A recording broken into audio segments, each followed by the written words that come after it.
Morning, everyone. This is Lincoln. Today, 18th of January 2022, Tuesday. Now, 2:30. This time, I want to talk about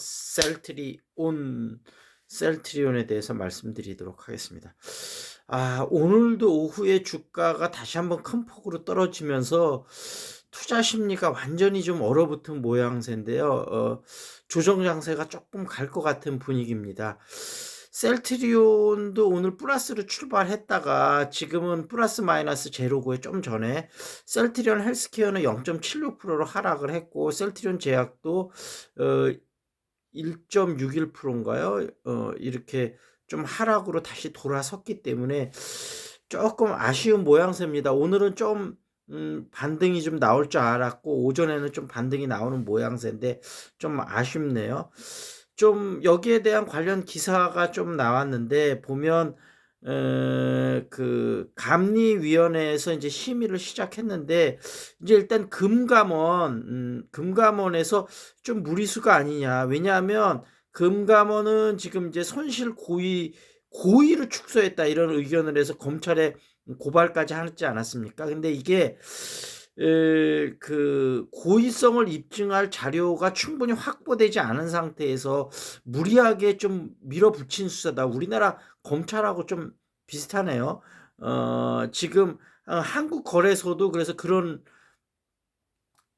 좀 우려를 전달을 했는데, 이제 이게 2017년도에 당시 2016년도에 손실을 제대로 반영을 안 해서, 그때 이제 아직 상장이 안 됐을 때인가 봅니다. 셀트리온 헬스케어 상장을 위해서 고의로 축소를 했다 이렇게 얘기를 하는데, 그 한국 거래소 얘기는 그 당시에 셀트리온 헬스케어가 자기 자본이 1천억 이상이 되고, 그다음에 예상 상장 금액이 2천억 이상 되기 때문에 그 전해에 적자가 났다 하더라도 상장하는 데는 아무런 지장이 없었기 때문에 고의성이 있을 확률은 굉장히 적다. 그러니까 이게 일단 손실이 그러니까 그 헬스케어의 허주마가 문제인데, 이제 이 중에 허주마 중에 일부 약들이 승인 유효 기간이 지난 허주마 약품이 있었는가 봐요. 근데 이 유효 기간이 지났어도 이게 상품성이 얼마나 있는지는 식약처의 판단을 다시 받아봐야 되는데,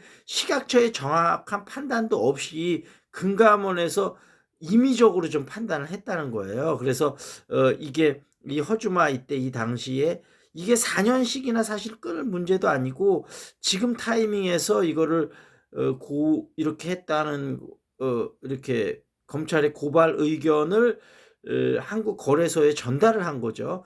그래서 한국 거래소에서 이제 그 증권선물위원회에서 논의를 시작을 했고, 증권선물위원회에서 이제 의결이 되면 이걸 갖고 그 금융위 정례회의에 의결을 하면서 최종 확정이 되는 건데, 어찌됐든 한국 거래소 입장은 금감원이 지금 무리했다. 충분하게 자료가 확보가 안 됐다. 그래서 이게 일단은 어 첫 번째로는 이게 과연 적합하냐 적합하지 않으냐도 지금 분명치 않고, 적합하지 않다 하더라도 이게 고의성이 과연 있었냐 없었냐, 고의성이 있었느냐를 입증하는 건 대단히 어려운 얘기인데, 아까 말씀드렸다시피 셀트리온 헬스케어는 상장하고 상관이 없기 때문에 고의성을 입증한다는 건 사실 굉장히 어려운 얘기다. 그래서 오히려 금감원이 무리하게 충분한 증거 없이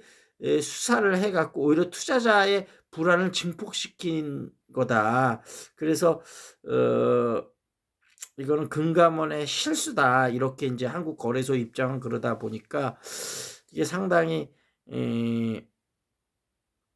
문제가 지금 많은 것 같습니다. 그래서 그러저런 이유로 이거는 고의성까지 입증될 확률은 대단히 적다고 생각이 되고, 그래서 투자자분들이 조금 안심을 좀 하셨으면 좋겠어요. 지금 너무 흔들리시는 것 같고, 셀트리온을 비롯한 우리나라 뭐 다른 주식들도 마찬가지로 그런데, 이러다 보니까 셀트리온 헬스케어가 지금 코스닥 1위 자리를 에코프로비엠에 내줬다 그래요. 오늘 빅비엠이 일단 1위로 올라섰다고 하는데 뭐 다시 셀트리온하고 셀트리온 헬스케어가 올라가면 또다시 셀트리온 헬스케어가 1위 자리를 차지할 수도 있겠지만 어찌 됐든 오늘 1위 자리를 내줬다는 소식이고 어찌 됐든 근데 오히려 이게 굉장히 좀 기회가 될 수도 있을 것 같은 게 셀트리온 삼양제 주식을 되게 싸게 살 수 있는 계기도 될 수 있고 이 기회를 본따서 서정진 명예회장도 그렇고 셀트리온 경영진들이 뭔가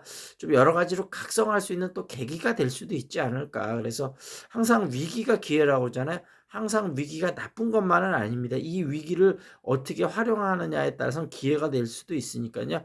투자자분들도 그런 부분을 한번 잘 생각해 보셨으면 좋겠습니다.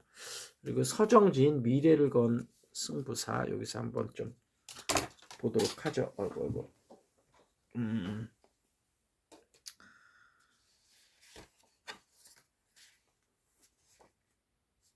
여기서 보면 중국용 넷플릭스를 만들자는 건데 중국이 허용할까 그랬더니 서정진 명예회장이 명예 중국 공산당원이라는 거. 누가 하느냐는 중요하다. 중국 정부만 오케이 하면 된다. 컨텐츠를 기획하는 단계부터 중국과 협의하기로 약속하고 대신 기획 단계에서 승인해달라고 요청할 생각이다. 인구 5천만 명이 내수 시장으로 한계가 있다. 15억 중국 시장을 함께 겨냥해야 한다. 이게 이제 엔터테인먼트 사업 얘기군요. 4차 산업혁명과 결합한 엔터테인먼트. 야, 이게 엔터테인먼트는 쉽지는 않은데 정년 퇴임 이후 유 헬스케어와 함께 엔터테인먼트 사업도 할 계획이라는데 엔터 사업도 4차 산업혁명과 관련 산업이다. 이 시장도 엄청나게 크다. 그거는 그렇죠. 이제 한국형 엔터 산업은 의미가 없다.